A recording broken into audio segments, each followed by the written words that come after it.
on being witness for God. No one can come to me unless the Father who sent me draw them. Jesus recalls that even the prophets had prophesied that they will all be taught by God. And God who draws us to the knowledge of the Son. Without this, no one can know Jesus.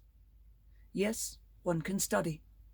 Also study the Bible, even know how he was born and what he did and all this.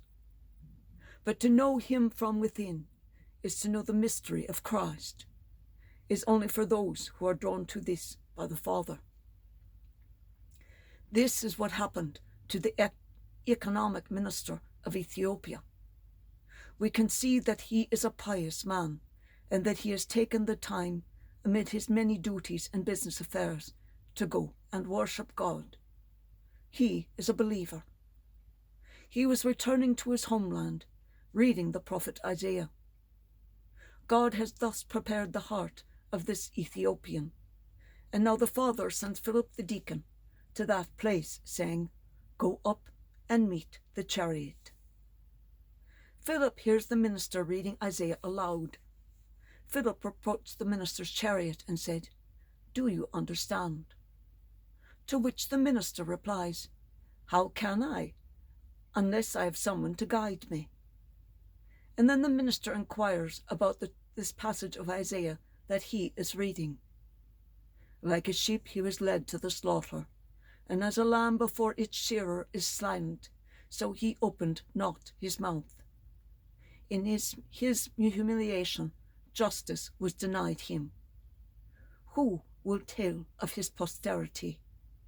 For his life is taken from the earth. The eunuch asks, "Who is saying this? A prophet?" And the minister invites Philip to ride with him in the chariot, so Philip may teach him as they go along. We don't know how long that journey together lasted, but Philip explains Jesus to the man from Ethiopia. The restlessness the official felt while reading the prophet Isaiah was precisely the Father, drawing him towards Jesus. The Lord had prepared the Ethiopian, bringing him on the long journey from Ethiopia to Jerusalem to worship God, and then, while reading and studying the prophets on his own, the Lord prepared his heart to have Jesus revealed to him.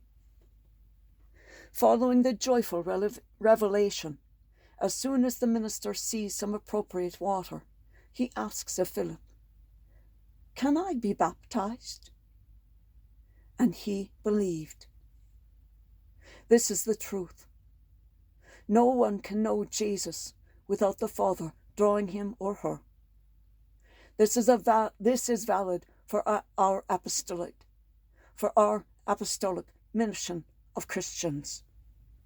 Think of our missions, your individual mission, as being to bear out our witness. Our job is to bear witness. In missionary work, it is not enough simply to teach or instruct people about the truths of the faith.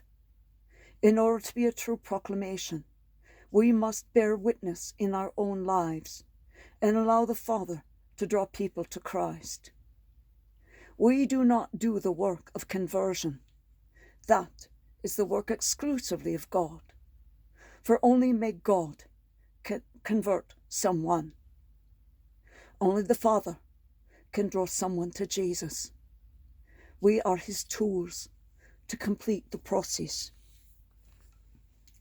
We do what we can do so that the Father will make it his business to draw people to Jesus.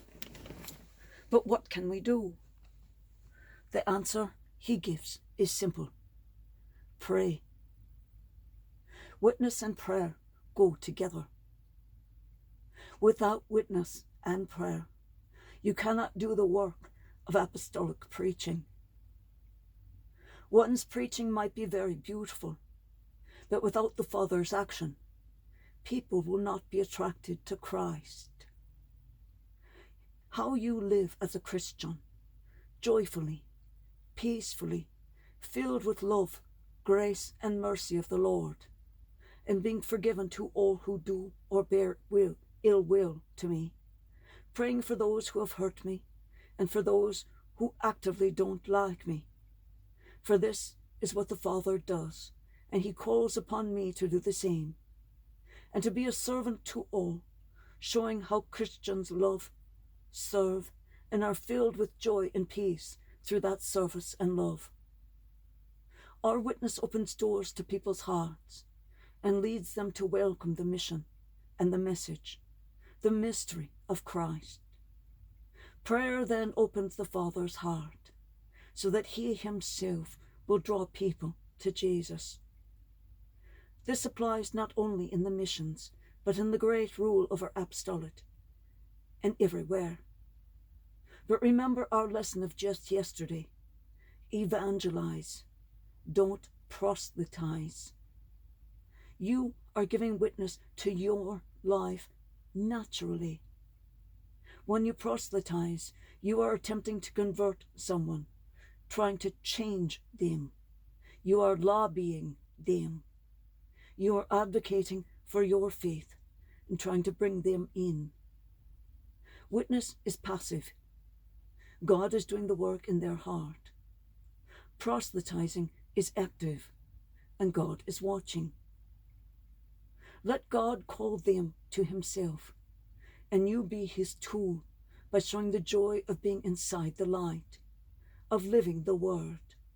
There is no need for lobbying. Let us ask the Lord for the grace to live our work with witness and prayer, so that he, the Father, might draw people to Jesus. Pray that our numbers in this small group continue to increase, that the Lord uses this medium to reach hearts, those on the fence, to comfort those struggling with a difficult time, and others working to re-enter the Christian faith after time away. All Christians who love their neighbours as themselves, without exception, are welcome here. If that is what you struggle, I will challenge you to think. Peace of the Lord be with you all. Go out now and bear witness, truthfully, actively. And as you see your Muslim brothers and sisters, wish them a joyous and glorious Eid, for it continues today. And just as our Christmas and the Jewish Hanukkah are celebratory annual festivals for us that we wish upon each other, wish too for your Muslim brothers and sisters that their Eid be a glorious and wonderful 3-day celebration. It ends today.